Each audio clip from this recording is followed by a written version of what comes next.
Hello everybody, welcome to the second race day here in the EUROCUP-3 series in 2026, here from the glorious Autodromo Nazionale Monza. Really excited to be here for the second race day of the weekend and our second race. My name is Chaz Draycott. I'm delighted to have alongside me in the commentary box, as always, Zach Sweeney. Zach, we had a brilliant race yesterday, didn't we, mate? Let's just hope today is even half as fun. Yeah, absolutely. Hello, everyone. Hope everyone is very well indeed. And good news, well, slightly good news. It's a lot cooler today there at Monza. Obviously, we don't get to enjoy a slightly cooler day because it's still scorching in the UK. But there was some rain this morning, which you can still see just on this pitch straight here. Still patchy in some places, but for the most part, the circuit is dry. The good news is the circuit is dry and the track, most importantly, is cooler. So the lap times we're going to be seeing should be slightly quicker. But what I am getting word of from the circuit, hopefully Alex can tell us a little bit more in a minute as well, is that there is more rain in the air potentially to spice things up for our race today. So we are suspended in a little bit of an unknown, but nonetheless I'm sure the racing should be absolutely incredible like we saw yesterday. And obviously we are slightly delayed, as I'm sure you're all aware, waiting for the YouTube stream to go live here this morning. But it's not going to dampen our spirits or anything. It's going to be a really, really good day of racing. I'm very, very excited to see how this all pans out. But as Zach has rightly alluded to there, the track is very different to how it was yesterday. Maybe tyre life might be a different conversation as well. When to push, when not to, or whether they can just push for longer. It's going to be really, really interesting to see how it pans out like that. A great win yesterday, though, Zach. Obviously, the main talking point from James Agozi. Once again, doing a great job, even from 7th on the grid after that little penalty. Just threw himself straight back up to the front of the order. Yeah, he dealt with that race really, really well, and that's to be expected from a driver in his position, right? He's now dominating the championship by 78 points. He's taken 5 wins from the 9 races thus far. He's been on the podium for 7 of them, and he was on course to win back in Imola until a fuel pump decided that he wasn't destined to win that race. But the main talking point of yesterday was that, yes, he had the setback, but he didn't let him make irrational decisions or anything like that. He got his head into the game, played the patient game, even had a couple of setbacks with, the run-ins with Patrick Huizenreuder as well. He went forwards, he took a couple of steps back, but ultimately trusted his pace to elevate him all the way through the race. And then, of course, the final few laps, so we had that very, very late safety car, kept his composure and made the most of his pace, and honestly just managed the final part of that race incredibly well. And again, that's exactly what you expect from him, but also as well for his teammate Rafael Parade to go off the back of 2 back-to-back second positions. He's going to be looking to be fired up because he'll be starting from the second row of the grid today. So he'll be looking to go for maybe 3 consecutive podiums, and Polo Motorsport as well. All in all, here at Monza and Italy generally are going very well. Yeah, definitely. I think it's going to be interesting to see if he can finally break the curse of, as we say, always being the bridesmaid in second place and taking that race victory. How about we introduce our wonderful roaming reporter, Alex Garcia, who is down there on the ground. He is going to be calling the shots from the pit lane and on the grid. Alex, can you hear us at the moment? Whereabouts are you, sunshine? I don't see. Oh, sorry. We're coming back to Alex in a little bit. Apologies. We're going to go to an off-track interview that we did with 2 of the engineers from Double R. That was with Alex. I misheard that. I'm so sorry. We'll have a quick listen to what they had to say. So guys, from a perspective of someone, again, who maybe is just watching the races at home, doesn't really get into the nitty-gritty of what goes on in here, how would you explain each of your roles to someone who's maybe new to motorsport? So I guess we are both working on one car together. So I guess the engineer is more linked to the driver, so developing the setup and getting the most out of the driver with the driving, and then Tom very much so works with the driver, but on the other side. So building that relationship and developing the car mechanically. Yeah, so basically like my role, whereas Evan's more behind the scenes and keeping him calm and cool, I'm trying to keep the car under him as just efficient and make sure it doesn't break down and just kind of keep him calm as well, so he knows that there's going to be a safe, reliable car under him as well, and just maybe even before he gets in the car have a bit of a joke around, just so he's not nervous, so he doesn't run into anyone or doesn't do anything silly. I think because we're Australian, it's quite easy to make the jokes with him, I think, with the driver. Make them comfortable and like what's happening. So in some senses, it's like being in a family, because you have to be very close with each other, both you two and your driver. I think we see each other more than our families for sure, Yeah. our partners and stuff like that. So yeah, I mean, we're constantly just trying to make sure the car is better and get the most out of the driver and everything. So Yeah, I think as well, being Australian together, working together, it makes it good because you can joke around with like stuff that you grew up with. Whereas, I mean, you still have jokes with the English boys, but it's very different to There's what. a difference there. Yeah. Sure. you understand, huh? Yeah. Yeah, 100% that. Now, I know that you guys have each your roles and you do things your own way, and there's a line in some way, what belongs to one of you, what belongs to the other. But is there any point where you think it's a little bit of a gray area where any of you could do a specific task at a given moment? I think most definitely. I think it's important that I'm able to be helping hands-on with the car. Tom can also give input as someone who's driven a car before as well. So I think in this type of series and in this racing, everyone needs to be able to do every job really. And that's what makes the team dynamic really so good, I think, between us. Yeah. And we have the trust between each other. Yeah, I think as well, like knowing that Evan can do both spannering and engineering, like it helps very much. Like if I'm busy at the front end of the car, like I can say, oh, Evan, can you do this or do that? And then vice versa. Like it's very, like our team as well is very built up on like everyone can do everything and be comfortable doing everything because that's just what we're brought into. And I think that's a double R way. It's probably the best way to put it. And I can imagine that, of course, part of having that good relationship is also having respect for each other's work, in the sense that I would imagine there are things that you have no idea how he would do it. And there are things that also you would be like, Yeah. bloody hell, how does he do it? Yeah, I think learning from each other as well has been fantastic. Like this year alone, just the 6-7 months we've been together, like I know we're all new to racing and like every day is a new day to learn something. So that's the best thing. I think we both moved from Australia at like the same time in different series in UK. And then I think moving on to this car has just been such an eye-opening experience for us. It's been a fantastic project for us to work on. Yeah. Like I know previous to Europe, I've done a bit in Australia, but then when you come to, they say the big leagues over here, it's very different, a lot more professional. And then you're away a lot more as well, doing testing and racing. So that's why we moved. So it is. It's a passion, isn't it? Yeah. Of course. Has to be. Do you find that your way, not specifically your way, but as in your way of doing things in Australia has, gives you something that nobody else has in here because you can bring a new mindset?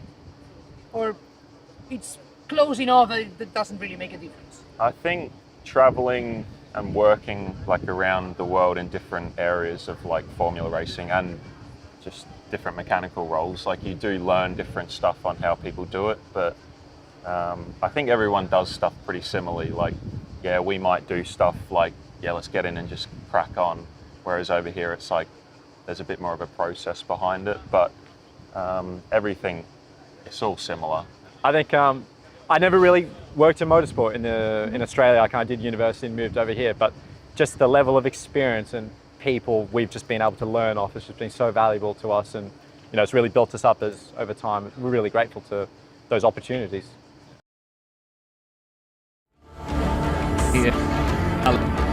Double R there. Obviously, it's a joy to get that insight into the background of what goes into these teams, and it's going to be really cool to see if any of them obviously have to be called upon for today's race. This is the circuit that we are at, the wonderful Autodromo Nazionale Monza. It is a legendary racing track in many regards, and no matter what sort of cars or series you bring around here, there is always a challenge at hand. We've got some very tough chicanes, some high-speed corners, and obviously the main part of this circuit is the fact that it's so high speed, such a high average speed here, Zach. Downforce is usually very low on the cars, but they still have to think about some of the faster corners, like we mentioned yesterday with the Lesmos and obviously with Ascari as well. Yeah, balance is a very tricky thing to really nail here, because you ultimately do want the confidence through Ascari. That's a challenging corner, and like you say, the mid-speed corners through the Lesmos, where you really are dancing the car on the front, right? You're putting all of the weight on the front tyres, trying to get as much of that rotation as possible, while you've not actually got that stable of a rear end at the back. You'll see on the cars as they roll their way out actually just how we said yesterday, paper thin the rear wing is, purely just to maximise the straight line speed. Around a circuit where, of course, it's not called the template speed for nothing, you kind of do just have to suck it up and deal with the fact that you are going to have maybe a couple of balance problems at the apex. You are going to have a slightly lower apex speed because you more than make up for it down the straight. Ultimately, if you do go for a higher downforce spec, you're going to have more confidence through the corners, but you can't overtake at the apex. Where do you do the overtakes? Going in and coming out of the corners. And that's why teams prioritise the lower downforce and the high straight line speed.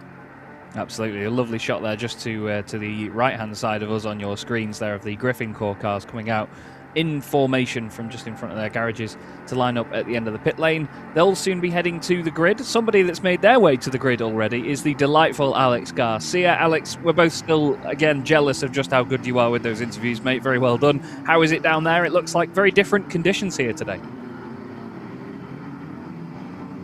Exactly, guys. Very different conditions. I am very happy because you said I'm delightful and you gave me the chance to call the shots earlier. I was listening to you guys, of course I always do. But going into more serious matters, if you can maybe see a little bit just before me, you can see that there are still some patches of wet track. This is something that the drivers are going to contend with here. Not so much on the racing line, but I was talking to some of the drivers, in fact, and they told me it looks like overtaking on these last race of the weekend is going to be a bit of a challenge because outside of the racing line, those patches are more abundant. And that means that any overtake this race on Sunday is going to be a little bit more risky, which is never what you want to have on a race where you need to recover. For example, if there's any driver who wants to gain back some positions. So important for all of them to get a good start because overtaking after that will be not necessarily difficult per se, but more difficult than it was yesterday. Yeah, definitely. It's going to be a very different environment for the drivers. Obviously, they can push maybe a bit harder with the cooler track temperatures, but it's certainly going to be an exciting one to see if the conditions even change throughout this race. Obviously, what would the teams jump into action with then when it comes to changing to wet tyres? Is that something they would have to consider in these current conditions, or would it be a case of stay out as long as you can on the dries? No, normally in terms of how short these races are, and I'm talking in terms of comparing it to Formula 1 or some endurance racing, tire changes really here they're not going to be really useful because they don't get the ways to change tires as fast as some people might remember from Formula 1. They cannot change tires in 5-6 seconds, which means that if you have to stop, it's either you're in huge trouble and then you really have to because there's no other option, or if, let's say, the rain came, which I would say it's not coming, but if it did come, then you might have a situation where drivers just choose to take a risk. Now, it is still a risk. I would encourage the people with a longer-term memory to go back to what happened last year in Spa, where we did have rain during the race. Some drivers chose to stop, and that was their downfall. Because if it rains too much and most of the drivers are with slick tires, usually we're going to have a safety car situation. So I don't want to say don't stop if it rains, because that doesn't feel like the safest option. But if you feel like you can stay out, it's probably better to stay out. Yeah, it's very true. If you can be on the circuit, at least you are circulating at something near race pace, despite that risk. There's a lovely shot of the cars leaving the pit lane one by one. You can see the delightful Dallara Stradale on the front row of the grid. They're just in front of the front row, in fact, waiting to go into duty as such, Zach. But it's crunch time now, isn't it, for these drivers? They get at least these two sort of green flag warm-up laps to have a little look at the grid and the circuit and figure out where they want to place the car, don't they? And ultimately as well, the last time they were on circuit was before the rain. So speaking to a couple of people down circuit side, qualifying for them was fine. Just after qualifying was when the shower sort of started bucking it down. So the last time they were on circuit, it was a completely different track state. So it is going to be quite important for them to get out there. The key thing as well is that something that they've not really had to contend with for quite some time, probably since the winter series, is cold tyres, right? Initially on that warm-up phase, they can get away with scrubbing the tyres for a few corners, and chances are with the track temps the way they are, the tyres are going to be there or thereabouts. Now that we've got a much cooler track temp at 30 degrees Celsius as it was, and in comparison yesterday it was near double that at 58 degrees Celsius, the tyres are going to take a lot longer to come into their own. And as well, because the track is maybe a little bit slick, they're driving slower, which means they're putting less load into the tyres, which means it's equally as hard to warm them up as a result of that one as well. So that's going to be something that these drivers have to manage. What I'm really interested in as well is the start. Who can get the best bite and the best launch off of the grid, and equally as well, which side of the grid is going to be more favourable? Yeah, definitely. That's always a topic of conversation, is whether you are starting on the racing line side of the grid or not. Alex, from where you are at the moment, do you see, I mean, any visual difference between the racing line and the grid slots that aren't on the racing line? No, not too much. I was looking at it while you guys were talking, because I was just in the middle of the track, so I could just look at my right and at my left and check the difference. Mostly it's the same. We have to remember that in this straight here in Monza, it's very, very common to have drivers running in parallel. So we've had track activities between our qualifying and this race. So we have seen cars running in parallel here. We've seen cars starting race from both sides, of course. And the racing line really is not as defined maybe in Monza as it would be in other racetracks. So there isn't really a big difference. One thing that is different, however, from yesterday, and it adds up to what Zach was saying as well, is that engines are also running faster now, because colder temperatures make engines happier. So we are having faster cars overall, we're having higher top speeds, and this puts an extra layer of difficulty when you get to the corner, when you have to deal with that a bit more slick track, when you have to deal with those overtakes. That extra few kilometers per hour are going to make a difference, really. Yeah, definitely. I think it's interesting that, you know, you get that little bit more power here and there. I imagine that up and down an order, there's maybe a slight power difference between some engines just based on how they're put together. You know, tiny tolerances can make all the difference. Zach, you know a lot about karting, and in karting, you know, having the right engine is the right thing, isn't it? It's the biggest divider, really. You know, that extra couple of horsepower can really, really go a long way. Thankfully, this weekend we've seen some fairly close top speeds. I was looking at the classification, and we're talking, you know, between 1 and 2 kilometers per hour difference, which around a circuit like this definitely will make quite a big difference, but ultimately it's still quite close. But yeah, nice little wink there actually from Fagali. Goodness me, he's spied up and confident from pole position. But yeah, and when it comes to karting, which these guys will be used to, you know, they try all of the tricks. It's a spec series, but in karting, for example, they'll pinch the fuel line just to, you know, try and then let go and send a rush of pressure into the engine and run it a bit richer. They'll choke the engine, so they're putting less air into it, forcing the engine to run a little bit richer, to use more of the fuel, and as such generate more power. And all of the teams, they'll know all of the stops, they'll know what they can get away with, they'll know how to find that extra little margin possible. It might just be, like I say, just covering up the air intake ever so slightly to force the engine to run slightly richer. But yeah, as Alex was saying, on these colder temperatures, you're going to have much better air basically going into the engine. It can run a lot more efficiently and as such generate a nice little bit of power. Whether or not the teams have been able to make the most of that, we'll have to wait and see. And also which teams have been able to make the most of that, we'll have to wait and see. But ultimately, I think even if you are a K or two slower on the straight, the slipstream will more than make up for any deficits. So we'll still see some very close racing despite any disparities. And Alex, one more question for you before we have to tell you to go away from the grid. What do you think of El Fagali being on pole position for this one? He's won one race this season back at Paul Ricard, but other than that, he's not been inside the top 5 once. He's had a bit of a flash in the pan, as we say.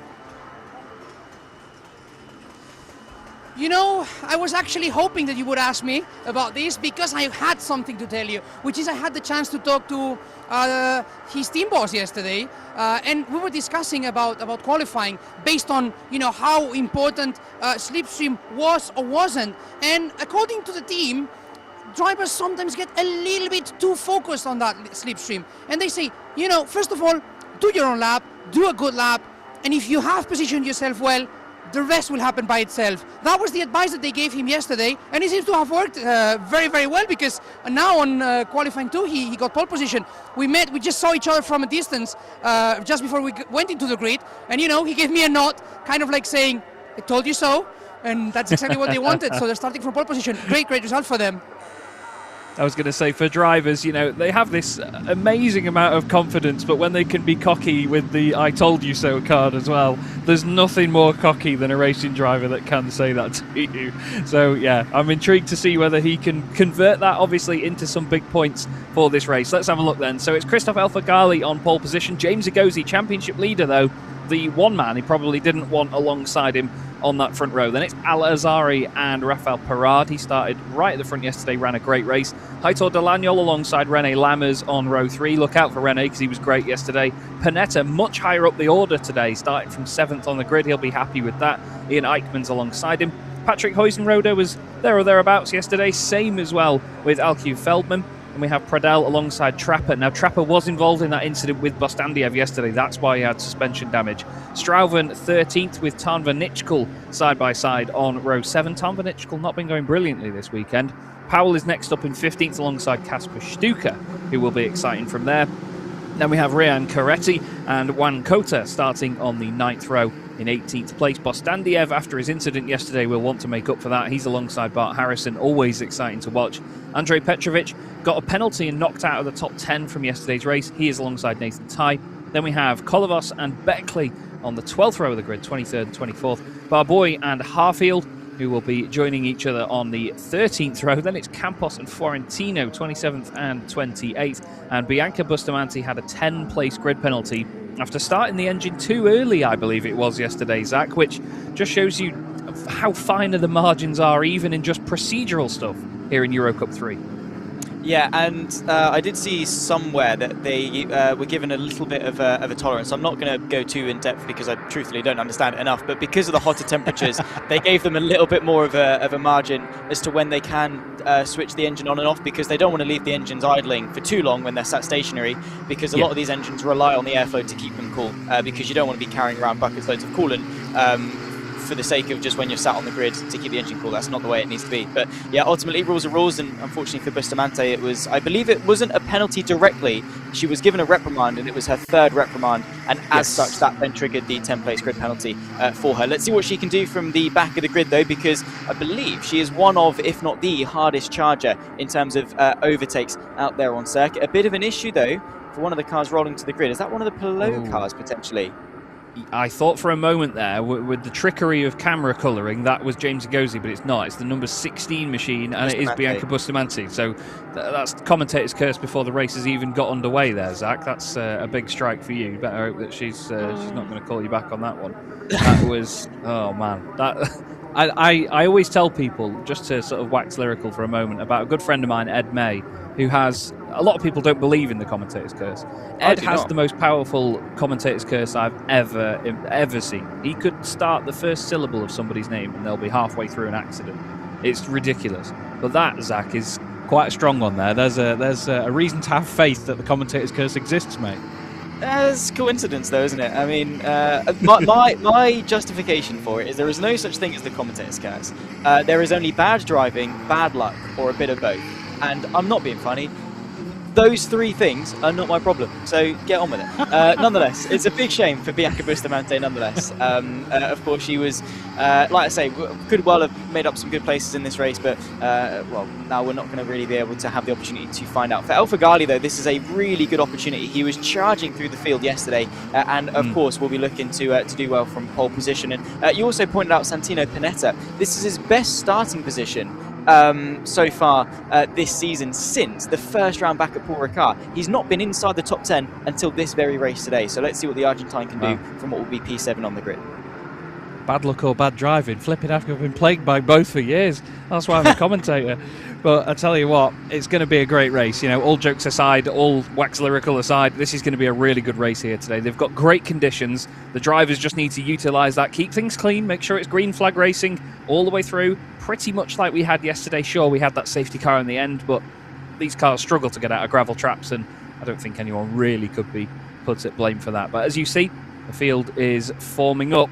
And there is, in 3rd position on the grid, Al Azari for High Tech in the very bright pink BWT branded machine. The last couple of cars now forming up. That's Florentino and Campos just making up the last couple of cars. The green flag will wave at the back of the order, and the excitement will rise, as will the engine revs, as will ours in the commentary box. The second race of the weekend in EUROCUP-3 at Monza in 2026 is underway, and already at the back of the grid there's a couple of stallers. Luckily nobody near the front, so they're able to just get round, and one of the GRS cars not going anywhere. James Igozi has got a brilliant start though. He's on the inside of El Fagali before they get down towards turn 1. Al-Azhari looking around the outside. There's a bit of a lock up there from another one of the Palou cars, but look at that by El Fagali. Great defensive driving round the outside, keeps it tucked into the chicane, and even Al-Azhari wanted a piece of that as well. Brilliant bit of driving that there, Zach, to hold that lead, and now Igozi is under pressure. Yeah, everyone's a bit tentative off the start. Of course, cold tyres and a very slick circuit, so they're guessing where the grip is going to be. But El Fagali, with the confidence, goes defensive in towards the Roger. Igozi having to defend from Al-Azhari. A bit of a lock-up in the background. That's Igozi going straight on at the chicane. Al-Azhari attempted the move to the outside. It's not going to matter. He's actually got a pretty decent run as they rejoin now towards the Lesmos. Is that Al-Azhari going for the race lead down the inside, but swooping the long way round as the DriveX machine of El Fagali? Fantastic stuff by El Fagali there. Really kept it tidy around the outside of the Lesmos. El Fagali and Al-Azhari is going to be a mouthful if they continue to battle for the rest of the day. Let's see if we can get that the right way round. Igozi drops a few positions understandably after having to rejoin, but look at that, everyone in one long train, and then just before they get down to Ascari, they start to break out of that slipstream and think about making a move, think about trying to send it up the inside. Really good start by Heitor Delagnol. He has moved up 2 positions from 5th on the grid. Ian Eichmann's up 3 places already. Look at that from Campos further down the order as well, up into 20th place from 27th on the grid. Some great movers and shakers. A few drivers have stayed where they are, which, considering how competitive this field is, it's a miracle. Down the inside goes Heitor Delagnol. Big send on the inside of Al-Azhari. Says, thank you very much, I'll have some of that. And once again, we've got a race leader that will be looking in his mirrors here, Zach, and thinking, yeah, go on, continue fighting. That's great.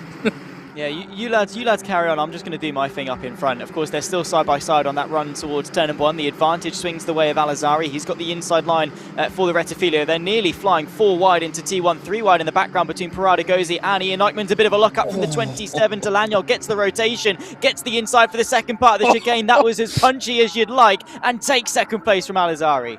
That was a brilliant move by Heitor Delagnol. He turned an accident into an overtake. That was brilliant. He lost the back end on the way, and I think he just clipped the white line, didn't he? Maybe a bit of moisture there, maybe a bit of the grass, and all of a sudden, it pointed the car exactly where he wanted it. Now Igozi trying to come back through on Al-Azhari. He's got Rafael Parad, his teammate, putting pressure on. 3 Palou cars here, using strength in numbers. Igozi gets the run on the exit of the Rogier chicane. Car running wide in the background. I think that might have been Panetta. Looking back down the inside is Igozi. Look at the commitment round the outside from Al-Azhari. No grip out there, though, in these conditions, mate. And through goes Igozi.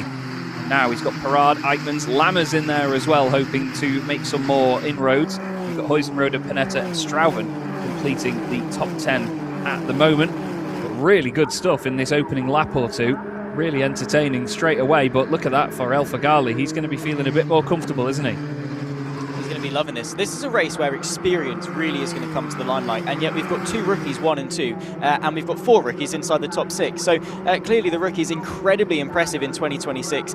Nonetheless, Delagnol now trying to apply some pressure onto the back of Fagali, sweeps to the outside through Parabolica. He was robbed of a win back in Imola by a penalty. Now he's trying to challenge it towards Parabolica. Fagali, though, bulletproof in his defence, but will now lead them onto the pit straight, and that of course means he's punching the hole in the air. Here comes Delagnol with the straight line speed, gets the move done by the time they reach the start-finish line.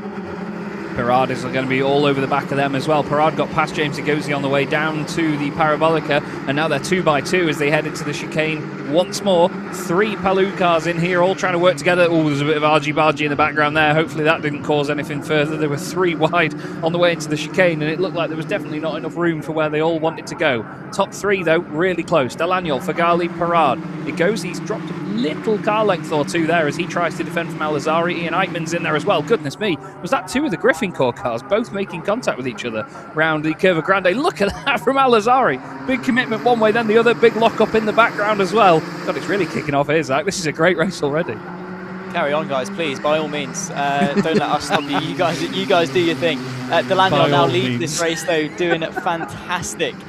25 and a half minutes left to go in this race. It's Delagnol from Fagali, Parad. Like I was saying, a race where experience should come to the top, and we've got 3 rookies inside the top 3. This is incredible. Delagnol charging through. He's got some redemption to go and get off the back of Imola.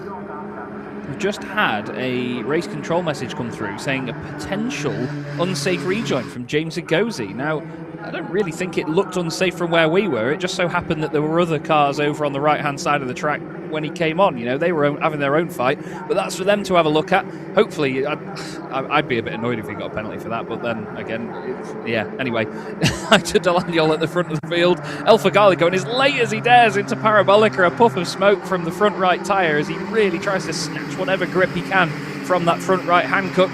And at the moment, it's Rafael Parard who looks into the box seat now because he's got slipstream off both of these guys. Look at the speed difference. We've not had many visual representations of that speed difference so far this weekend, but that is the biggest one I think we've seen. 3 wide into the first corner. Contact between teammates. Parard suspension broken. Straight on. It didn't need to happen. Heitor Delagnol wanted to fill the gap, and all of a sudden, of course, who benefits? James Agozi round the outside, and he's going to try it now on his teammate. But out of all people to make contact and break the number one rule in motorsport, Zach, Rafael Parard's been going so well, he'll be fuming. Yeah, that's probably going to be a safety car. That's not where you want a car stopped in the slightest. I mean, it did not need to happen. You're right. It was completely avoidable. They're obviously 3 wide, and he's just left hand down in him. I mean, Fagali is naturally trying to squeeze, maybe unaware that the 33 is all the way on the outside and naturally is going to come back across the circuit. But even before that, you could see that Delagnol was just drifting left, and maybe Parard has a slight bit of a responsibility not to go all the way to the outside and make it 3 wide. I think from all 3 drivers, they have to hold their hands up and take some sort of accountability from that, because regardless of how you read the rulebook and how you interpret the rulebook, what do you expect going 3 wide into T1? Yeah, exactly. You put yourself in a situation, don't you, when something like that happens. There's been a few drivers who have made their way through into the pit lane. Patrick Huizenrode. We have also had down there as well Stylianos Kolobos, and Thomas Strauven as well has made his way down there. So 2 of the Griffin Core cars. I did mention before that it looked like 2 of the Griffin Core cars made contact with each other. Hopefully no damage for either of them, because again, that would be 2 times in one race so far that we've seen teammates make contact. But yeah, I don't think Rafael Parard was in the wrong there. He put the car in a gap that was there at the end of the day on the left-hand side. Both the other cars just kept coming over to the other side. You could argue, yeah, that El Fagali didn't know they were 3 wide, which is fair enough. But who's going to say that it's on Heitor Delagnol to back out? I think it's a difficult one to call that, because it's all, you could dial it back and say, no, it's his fault because of this, but then it's his fault because of this. But he wasn't there unless he did this, and yeah, it tumbles backwards, doesn't it? I do a lot of sim racing stewarding, and that's even worse to do when it's digital. You can imagine, Zach, it's nightmare fuel. But anyway, doesn't mean I'm a good steward. It's a thankless job as well. I have to say, hats off to all the stewards and the officials, because it is very much a thankless job a lot of the time, and they'll get angry racing drivers coming up and shouting at them because they've done their job and given them a penalty. It's like being a policeman. You know, if you're going to arrest someone, they're not going to be happy with you about it and go, oh, yeah, good job. It's not how it works. Anyway, race is neutralised for a moment, and hats off to the marshals for getting that car out of the way very, very quickly there. But it's a huge shame to see any driver's race weekend end, but for Rafael Parard in particular, to see it end like that too, it's heartbreaking, really. Yeah, and I mean, he's such a wholesome guy, I suppose. You know, watching his social media yesterday, and it meant the world to him to finish on the podium and to do it with his friend and teammate, of course, in the form of James Agozi. They celebrated yesterday evening, and honestly was so happy with it. And you know, the team as a whole, the drivers as a whole, so deserving.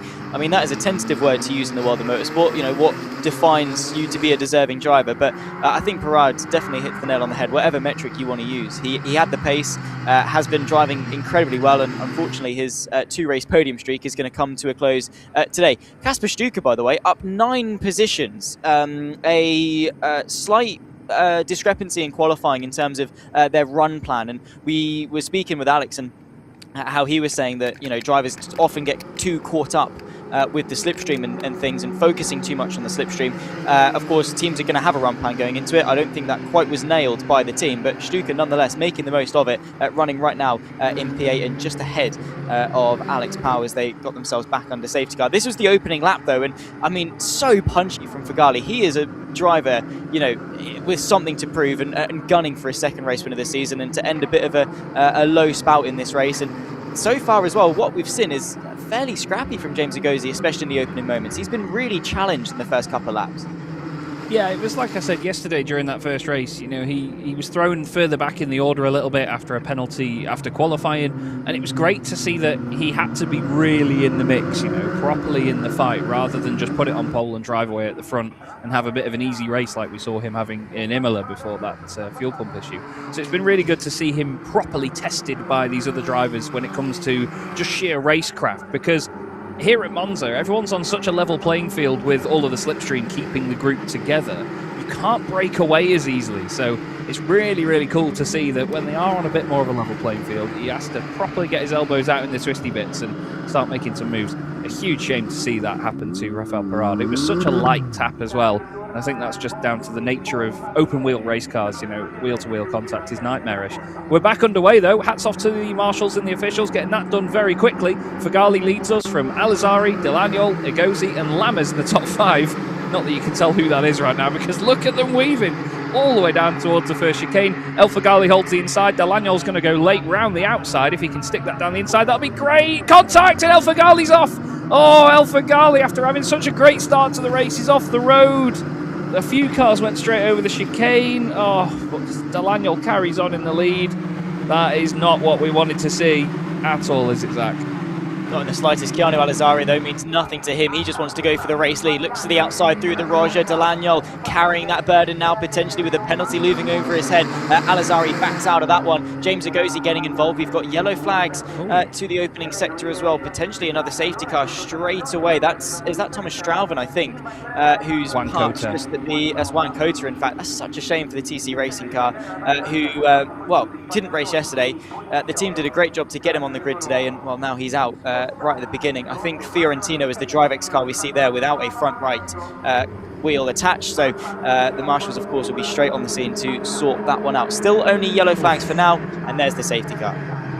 I think the other car involved, yeah, it was Fiorentino, wasn't it? But it looked like they'd hit the foam boards there, and because they do have little metal prongs, you could see them sticking out of the ground. They have little metal prongs to hold them in place. Otherwise, on a windy day, it'd be absolutely hilarious to go and sit down there at that chicane. But you can see that when they've hit that, it's obviously launched the car up in the air slightly, and it's got stuck under the front wing. I doubt that's what broke the suspension on the front right, though. There was a steering arm or something broken on that front right, but yeah, potentially contact between those two, and that's a massive shame. Yeah, you can see it's come out from the nose there on Juan Cota's machine.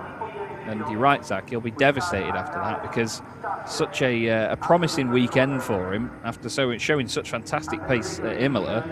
It's just been stunted completely by, well, damage and mechanicals. But Fiorentino there, that car's definitely had more of a hit. I wonder if he maybe went into the back of somebody else further down the order, because there would have been a bit of a check-up with all of that shenanigans at the front, wouldn't there? I think it's disbelief down at DriveX as well. There's one of the Technic cars at the 22. Petrovic. That's Andrei Petrovic, who, again, oh my goodness me, what's been happening? The last 3 minutes of racing has been brutal. It's been a massacre out there. Petrovic keen to help the marshals get his car recovered. It's a shame for him because he's not always able to take to the grid in the EuroCup-3. Car was sort of, I guess, kind of alternating with Nacho Tugnon slightly, but yeah, nonetheless, Petrovic off the back of the penalty and some relatively decent pace this weekend.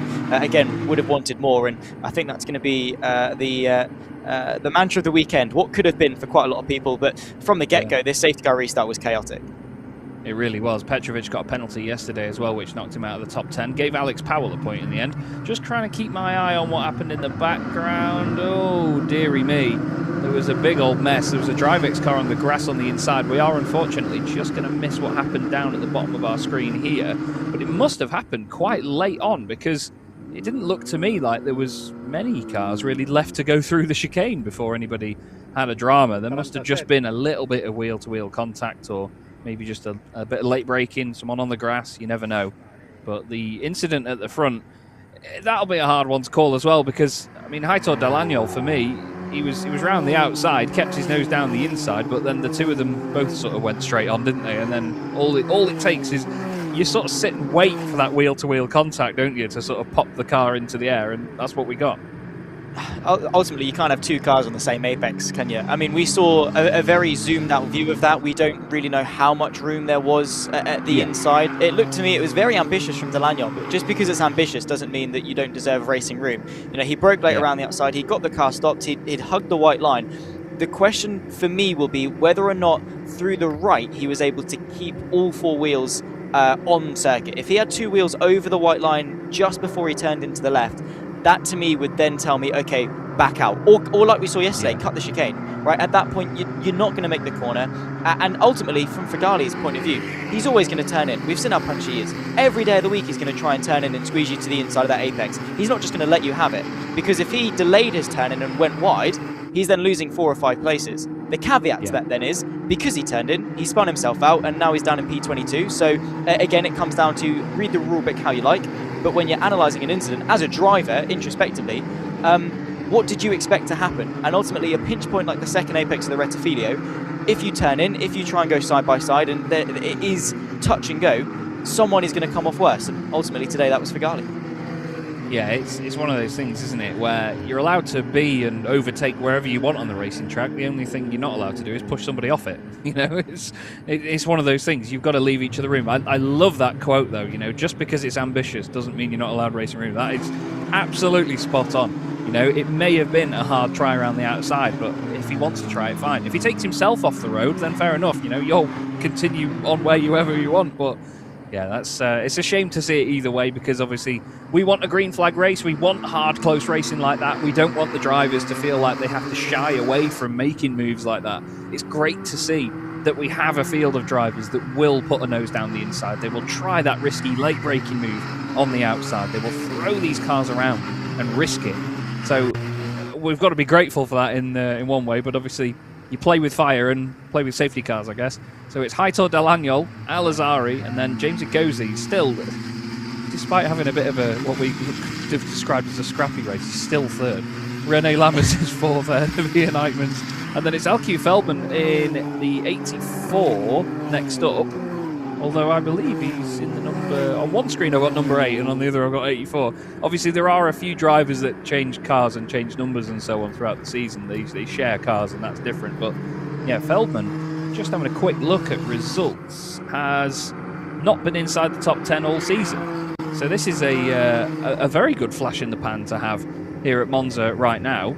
And where did he even start on the grid? Because he was quite high up on the grid as well, wasn't he? I think he was in the top 10. Trying to find it now. He was in 10th place, so I'm technically right, but only just. But yeah, not bad at all for Feldman. I'm hoping for him. You know, we don't have favourites or biases or anything, but just to see that result across the line, I'm hopeful. Yeah, exactly. And you know, we don't have to be biased to cheer on a driver, and you know, appreciate that it would be a good result for them. And Feldman, of course, clearly working very hard. His best qualifying result in a race since Portimao, actually, the last time he started inside the top 10. Before that, it was the very first race back at Paul Ricard, and he's down in P20 in the championship. His best result has happened twice, and it was 2 P13s, once at Portimao and once yesterday, actually, here in Monza. But, I mean, we've spoken about this race, and we've had so many variables, so many different things going on. People flying off, people retiring, carnage, chaos, excitement, whatever you want to call it. And yet James Igozi is still some level of a piece of continuity, right? At some point, he's just there. He's just an absolute point in this championship. And I don't know, maybe he's a bit more perspicacious than everyone else. Maybe he sees things that other people don't necessarily see and analyse. And maybe the reason why he went off at the Roger was because he saw the carnage that was going to happen and he took the decision to bail out. But I think that is the difference that James Igozi can make, is that he looks at these situations, he takes himself out of those very risky moves. Great example, Fregali versus Delagnol. He takes himself out of those situations, chooses to lose a position or two in that exact moment, and then trusts his pace to bring him back into the mix. So we'll have to wait and see what the rest of the race, of course, brings for our championship leader. But somehow, even through these chaotic races, he's up there inside the top 3. And that's exactly what you'd expect from a driver who's dominating this championship.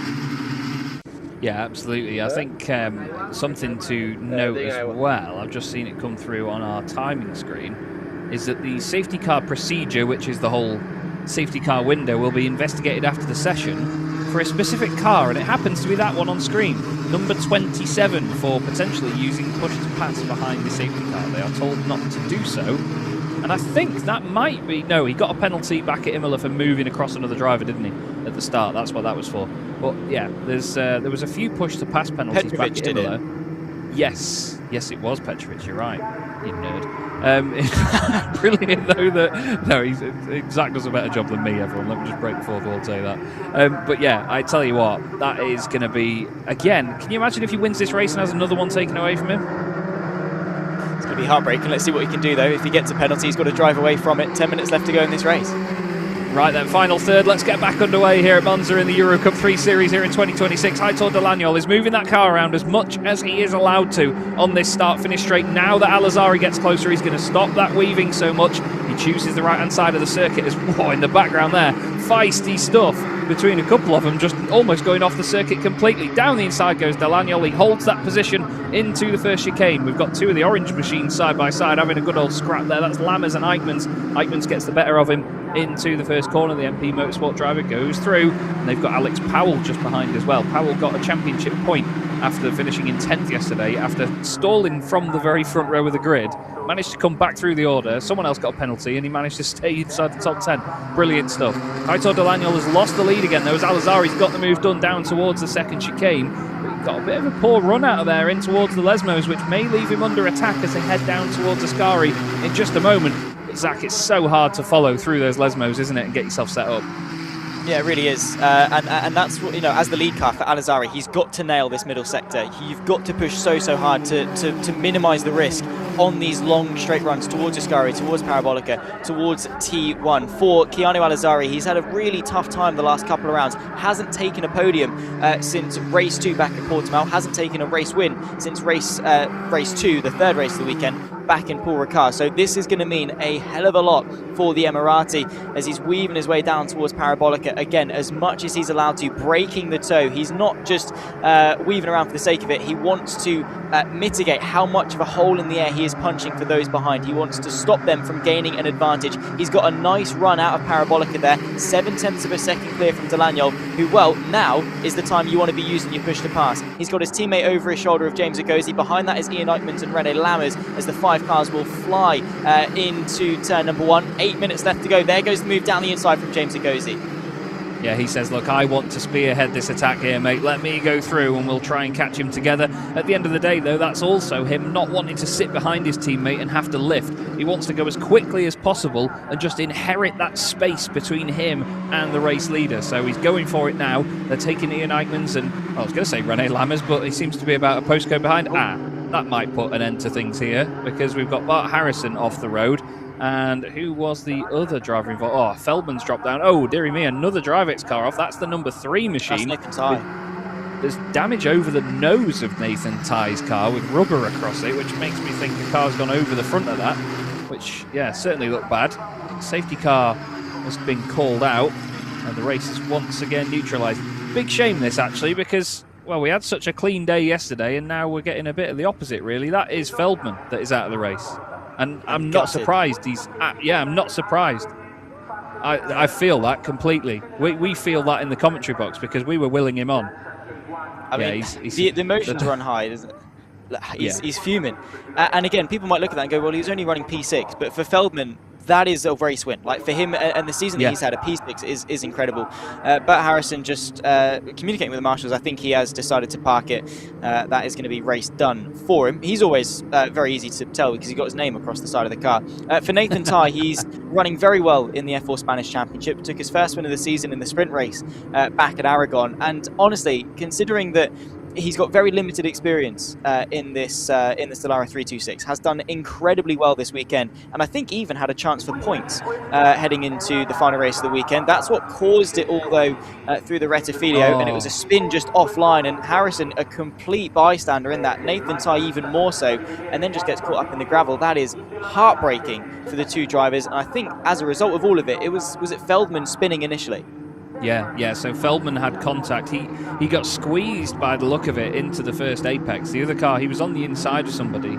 The other car went across the front of him. They just touched slightly, which put him further towards the outside. And as he swung the car back the other way, got on the power, he was offline. Might have been a dirty line. There might have been some rubber, whatever else out there as well, obviously with the conditions we've got. And as he put his foot down, he just spun across the pack. So Bart Harrison and Nathan Tye were sort of innocent bystanders in all of that, really. And Feldman was the one that made the little mistake. You could argue, obviously, he was squeezed into that place as well. Like I said before, it can just roll back and roll back in terms of whose fault it is. But I really do feel for, well, Feldman in that one, because obviously he was very, very clearly upset, and you can understand it. The emotions run high. He's pumped full of adrenaline. And when as a driver, you know when you're in a good result. And as much as your driver coach and maybe you've got a sports psychologist saying, relax in those, those intense moments. Just take a breath, chill. Who in their right mind is going to be relaxed at your potentially best result of the season? As calm as you want to be, as composed of a driver as you are, and as much as you can maybe mask it. Hi, Alex, how's it going? As composed as you can be, and as much as you want to mask those emotions, right? Deep down and intrinsically, you are going to know you're in a very good position. Naturally, your body is going to react, right? No matter how good you are at doing that, naturally your body is going to relax. Those hormones are going to be running, the adrenaline is going to be there, and as a result, you are going to feel that. You are going to wear your heart on your sleeve. And for Feldman, unfortunately for him, it was a small mistake. He's going to feel a bit hard done by to be put offline, but it happened. He then spun. He's been taken out of potentially a brilliant result for him in his season. As the YouTube comment said, valid crash out. I think everyone in that position would be exactly the same. Yeah, 100%. I would, yeah. There's a lot of money, time and effort goes into these things, and these drivers are well aware of the sacrifices that get made to pursue this career and this path, through such competitive high levels of motorsport. And obviously when something like that happens, it ruins that chance until next time. That's the thing, it's suddenly, it's broken this weekend, that's it, done, no points, and then you've got to, well, like we've said before, when you win a race as the last race of the weekend, you get to ride that high until the next round of the championship, because that's when you get to carry it on. Obviously here, the last thing he's had this weekend is an incident that's taken him out of the race. He's got to basically ride on that now until the next round, which is very tough to do from a mental perspective. Here goes Al-Azhari then. A restart like this is hard from a mental perspective as well. He's got James Agozi and Heitor Delagnol behind him. Then it's Ian Eichmanns, Rene Lammers, Alex Powell, Kasper Stuka. Then we have Gennaro Trapper, Enzo Tarbanichkel inside the top 10, and then Panetta. 3 wide already, Zach, down towards turn 1. Have some of that. Yeah, let's have a look. Keanu Al-Azhari straight away to tuck back into the slipstream. It's James Agozi on the left-hand side of your screen. Delagnol on the outside. The two teammates going wheel to wheel. Delagnol once again as late as you'd like on the brakes and around the outside of the championship leader. Side by side between Eichmanns and Lammers as the number 4 of Eichmanns will get muscled wide there, and through goes Alex Powell to take what will be 5th position. A fight between the two leaders though down towards the Roger. Fantastic stuff that from Delagnol. He was not deterred by his incident earlier. Car with damage there actually, which may be one of the Griffincorp cars, I think. We'll have a look back as they come through again. I did only get a glimpse of it. I think, no, is that one of the Technicar machines, in fact. It's, yeah, that front left has cut into that tyre. Goodness me, look how much it has cut into that tyre. It shredded a hole straight through the middle of it. Goodness me. Massive damage to that there. Luckily they're able to pull it over to one side and it may not stop the race, but we're only going to get 2 more laps. Yellow flag is out. Hopefully that doesn't escalate into a safety car here, Zach, but it's busy once again. Yeah, I think that was the high-tech of Panetta, it was indeed. I think just local yellows and back to green flag racing. The Monza Marshals, can we have them everywhere, please? These guys have been so good this weekend. Next time through will be the penultimate lap of the race. The 27 of Delagnol will have the burden of potentially a penalty on his mind, but he's got to scrub that clean and he's got a race to go and win. James Agozi directly behind him has a lot more to lose in this championship as darting to the inside. Ian Eichmanns desperate to keep Gino Trapper at bay as the number, oh no, in fact that's the 84 trying to find a way through. That's from Feldman. They're a little bit further down the field. Nonetheless, out of Parabolica, it's a fight in the back end of the top 10. It was Trapper versus Eichmanns as we start the penultimate lap of this race. Delagnol versus Agozi. Here comes the championship leader to the right-hand side of the screen. Doing a really good job at the moment is Agozi, but obviously has to be careful. They have to think about their own careers and then obviously the fact their teammates as well. You've got to be mighty tidy there. Lammers and Al-Azhari make wheel-to-wheel contact as if they're in touring cars there on the way into the first chicane. Alex Powell has been so opportunistic this race. Every time I see that bright white Griffincorp car with the neon yellow helmet at the wheel, he's just taking advantage of people who are having little mistakes or little battles. He's not making a lot of his own moves. He's just going, oh look, you're slow, bye, and just driving past everyone. He's letting the battles take on in front of him, and that's it. It's brilliant to watch by Alex Powell.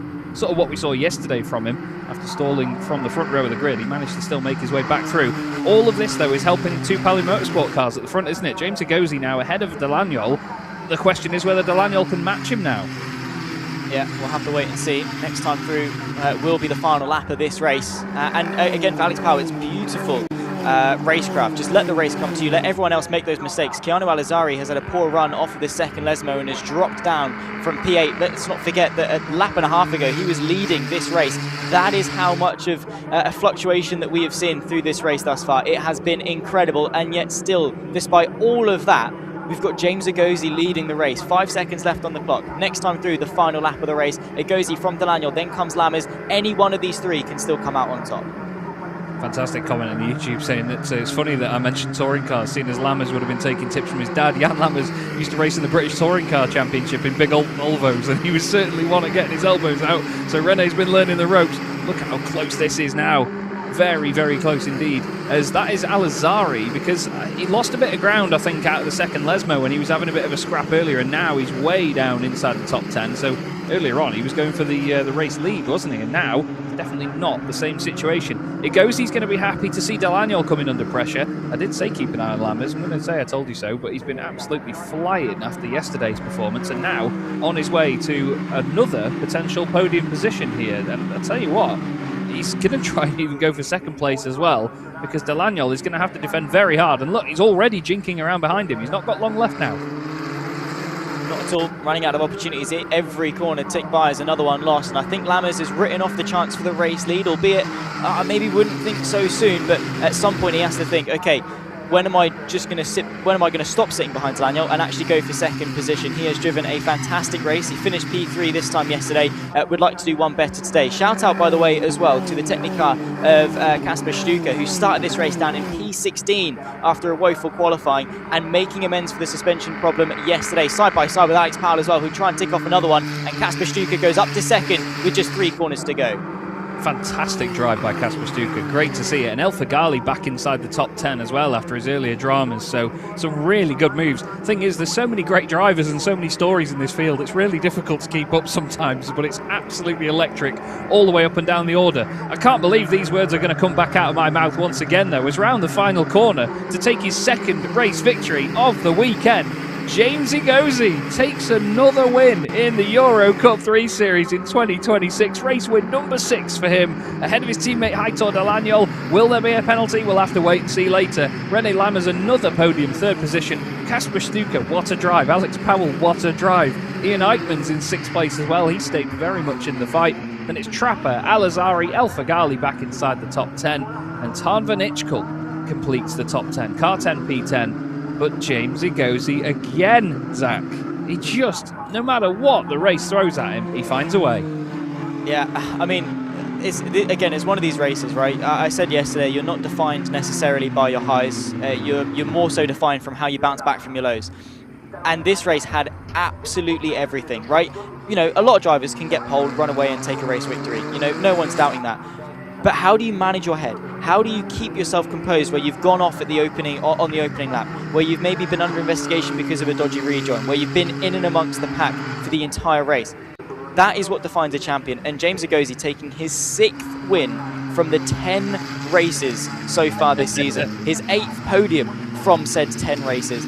I mean, he is just incredible. That level of consistency is unparalleled in this championship. And again, we saw some brilliant drives through that field, and we do not want to discredit any of them, because René Lammers, brilliant. Daniel had some incredible moves over the course of that one. Powell and Stuka just quietly carving their way forwards. But James Agozi somehow, some way finds the measure to just be that source of continuity in this championship. No matter what gets thrown at him, he finds a way to bounce back through. Yeah, it's very, very impressive to watch. You know, it's always impressive that regardless of the situation, he ends up on top. He's got such great situational awareness to be able to just dial the car in, dial himself in as well, be one with the machine, and then get to the front. René Lammers has had a great weekend as well, though. Let's not forget that. René having a 3rd place yesterday and now another 3rd place here should theoretically put him tied on points with Alizari and Daniel in the championship, subject to any penalties. They should all be tied for 3rd position, which would be pretty impressive to say the least. But then it's just so close in the championship order, up and down. But now, that does mean that on my maths, James Agozi will have a 95-point lead in the championship. The driver in 2nd place has 98 points. It's insane, Zach. Insane. I mean, he's incredible. There you can see, yeah, good job. Just tap on the head. Nice. As simple as that. He's used to it by this point, isn't he? And yeah, Pillow Motorsport are doing brilliantly at this championship. Is that his... So that will be his 8th podium of the season. The record so far for podiums by a champion, and just generally, I think, over the course of the championship's history, was from Mattia Colgny and Esteban Mason. Both of those got 10 podiums over their season. We're halfway through. This is round 4 of 8.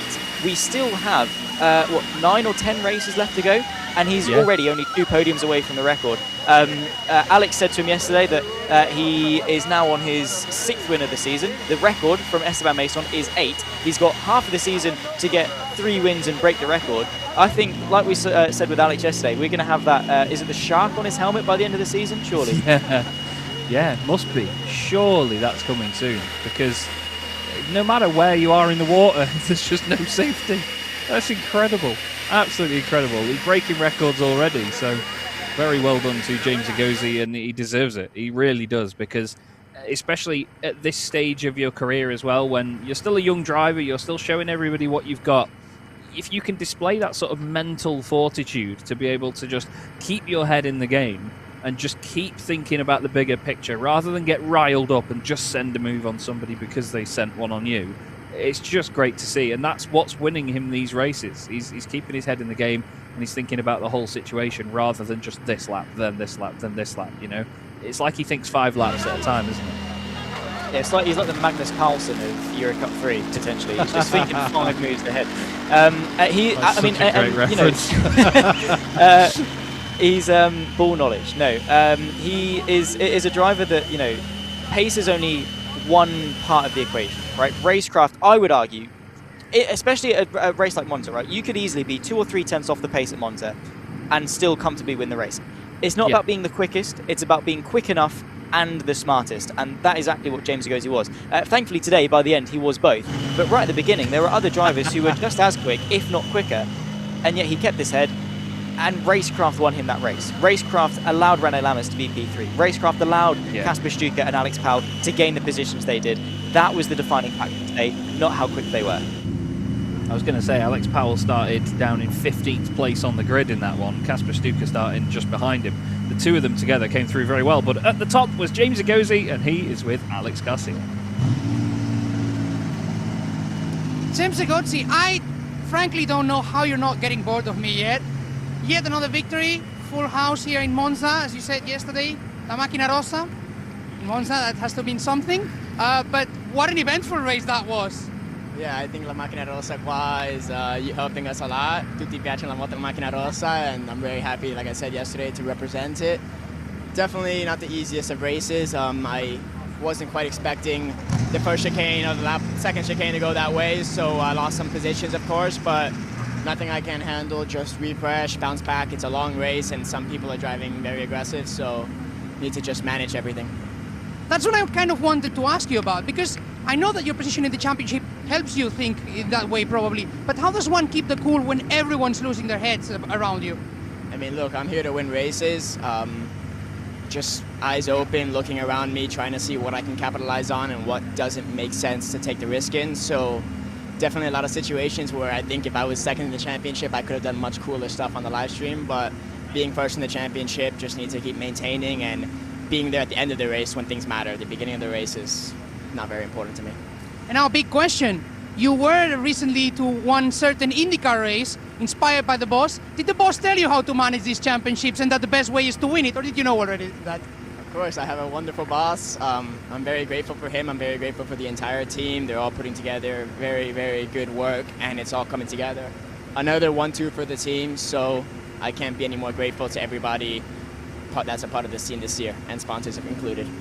All right, James, time to enjoy it, and looking forward to the next one. Yeah, thank you, Chaz and Zach.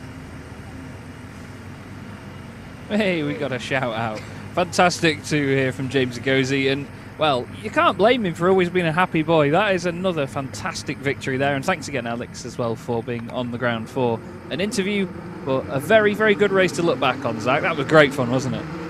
I mean, yeah, the start feels like an eternity ago, but it's because just the entire race had action from the initial get-go. Egozi and Figali punchy straight away from lap 1, and they were side by side for the best part of the opening part of the lap. Alizari would get involved. Egozi then would come back onto the circuit. It was quick, but I mean, he didn't drift away from the white line in the slightest. There was the Lanyol getting caught up on the white line, and it actually just pitched the car into the corner very nicely in the end, that he was able to get the move done on Alizari, who was very, very feisty in the opening part of the race. Figali established early control. That wouldn't be the case by the time they reached the end of the race, and well, that was the end for Rafael Parade, the 3-wide moment that I still think is being decided by race control. Yeah, it looked like there was a bit of me doing some sim racing there, actually, going nowhere and just wobbling the wheel around. But there was the moment between El Figali and Alanyol down at turn 1. There was ultimately another incident as well. Juan Cota and Florentino were involved in that, with damage to the front right on both cars. Then we were back underway once more. Alizari was right near the front, and after just a little bit of a moment through the Lesmos, he would then drop down and eventually finish in 8th position. Here is the moment for Feldman, just losing it on the cooler offline part of the circuit, and a very, very angry Alcu Feldman, understandably out of the race after such a great drive. Hopefully he can hold his head high, knowing just how well he did up to that point. But James Egozi stormed away from his teammate Heitor Delanyol to take another race victory this season. A 1-2 for Palu Motorsport, and a pretty good weekend for the MP Motorsport driver René Lammers, who has taken 2 podiums here this weekend. Ian Eichmans, his teammate, was right up there in the mix. In fact, speaking of in the mix, where did Eichmans finish? He finished 8th in yesterday's race. So for the last few rounds, he's not had a podium, and he's had a bit of a sort of up and down time. He won at Imola, but since then, no podiums, Zach. So he's there or thereabouts, but somehow still holding on to second in the championship while everyone scraps behind him. That's just all you need to do, though. Sometimes it's just picking the points where they come. Maybe pace-wise he wasn't 100%. I think we saw that yesterday. Similar to Patrick Huizenroder as well, who we didn't really get to speak about much today, because truthfully he didn't really do much. But yesterday it was the same case, that they were getting involved, they were getting their elbows out, but ultimately I don't quite think had the pure pace to charge forwards. They might have had the defensive prowess to hold position, but they didn't quite have that edge to go forwards. Ian Eichmans, for whatever reason, managed to sort that out yesterday. Maybe the cooler temperatures just favouring him slightly, favouring how the car's set up slightly, using less of the tyre, and ultimately as well the engine running a bit nicer as well, a bit more efficiently. So for Eichmans, again, it's just picking the points where they matter, and then capitalising where you have got an opportunity to do so. Minimise the damage where you may be not on the pace, and then maximise the opportunity when you are. Nice to see them signing the wedding book as well, actually, as they head into the podium presentations. Not quite sure what that's all about. I think it's just for the official documents, I guess, maybe, that the drivers write their names in. Or maybe it's even just to say, look, this is the podium presentation, but it's a big old book for that. Still, nice that they get this bit of a break in a green room here. We've seen many a broadcast come to near an end where the drivers are just in a corridor. They were next to the toilet back at the previous round, weren't they? But I'm sure they'll be happy to have a little green room there at Monza. What a cool podium it is here at Monza. It's absolutely awesome. And a great experience for these young drivers, obviously, to get to stand up there, right, Zach? It's hopefully for them it's going to be the first time of many, and as they go through the ranks, they'll be standing up there more and more as they progress. James Egozi, potentially one of them, was, again, I'll take this with a pinch of salt because it was my sources, the YouTube chat from yesterday, but I don't think James Egozi has got a seat lined up for next year. And I think today, definitely sponsors should be looking at him to help support him into the next step of his career, because we're only halfway through the season. But let's be honest, who is the championship favourite? It's going to be James Egozi, right? All the way through the season, unless something disastrous happens to him. He is going to be one head and shoulders above the rest, and hopefully he can find the funding and find the networking to get a seat next year and see how he does as he climbs through the ranks. But yeah, of course, it's a surreal experience. It's probably one of the podiums from a sentimental point of view as well as a aesthetic point of view that you want to stand on here at Monza. Yeah, absolutely. Just to recap as well, based on the provisional results, Zach and I are both massive spreadsheet nerds, so we like to make sure we've got as many points on our screens as we can have before the broadcast ends, so we can give you an idea of where stuff stands, just in case. By the look of it at the moment, on my maths, James Egozi is 95 points ahead of Ian Eichmans. And so far this season, Ian Eichmans has scored 98 points. So it's 193 to 1:58. It is very, very quick. I'm hearing that my wonderful colleague Zach Sweeney has to just quickly jump off. He's got another broadcast to go and do this afternoon, so I'll leave him to head off. Zach, any quick words before you go? It was great alongside you, Chaz. This was a fantastic weekend. Bring on Harama for the next round. Smashing stuff. Zach Sweeney, everybody, an absolute superstar. Always a pleasure to work with him. He's off to go and commentate on, I think it's Prototype here at Monza this weekend. Very busy weekend for him, and he will crack on with that. We've got the rest of the drivers now lined up, ready to go, and the podium will take place. Third place will be René Lammers, who will make his way up into the podium. We have a team member from Palu Motorsport as well, a 1-2 for them. So fantastic, fantastic performance. And there you go, René Lammers now called up to the podium, and he will head over to the step on the right-hand side for third position. The Brazilian Heitor Dallagnol will come up for what will be his fourth podium of the year. He had one of them back at Imola, 2 at Portimao, and now another one here at Monza. But then, for the 6th time this season on the top step, the 8th time this season on the podium, it's James Igozi, the American driver, is making a big habit of this and doing an absolutely wonderful job. Continues to win race after race, and now it's the American national anthem.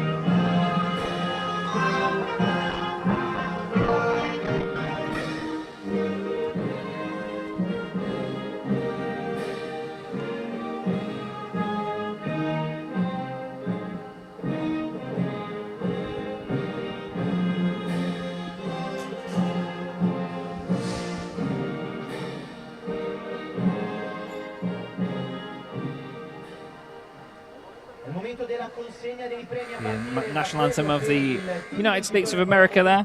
Had to just briefly, shortly name that one as we flung into it. But again, just a highlight of how international this grid is here in this championship. We have so many drivers from all over different parts of the world fighting for the top 10 positions. Drivers from the United States, from the United Arab Emirates, Belgium, Netherlands, Brazil, Poland, France, Australia, Lebanon even as well.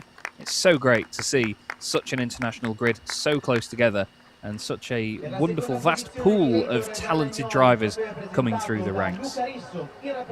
We've had the team member from Palu Motorsport receive their trophy. We've had René Lammers have his third place trophy. Heitor Dallagnol really chuffed to be back onto a podium. Obviously, we'll be keeping an eye on whether there was a penalty for the incident. I know a few people in the YouTube chat were calling for it. But of course, it's up to the stewards. James Igozi won't mind because he is a very happy boy on the top step of the podium. And I know that he will be very confident as we head to the next round of the championship. It's going to feel like quite a while until the next one, September the 11th to the 13th, the full weekend at Silverstone as they head over here to good old Blighty. That's it for now in EuroCup 3. Thank you so much for watching, and we'll see you again very soon.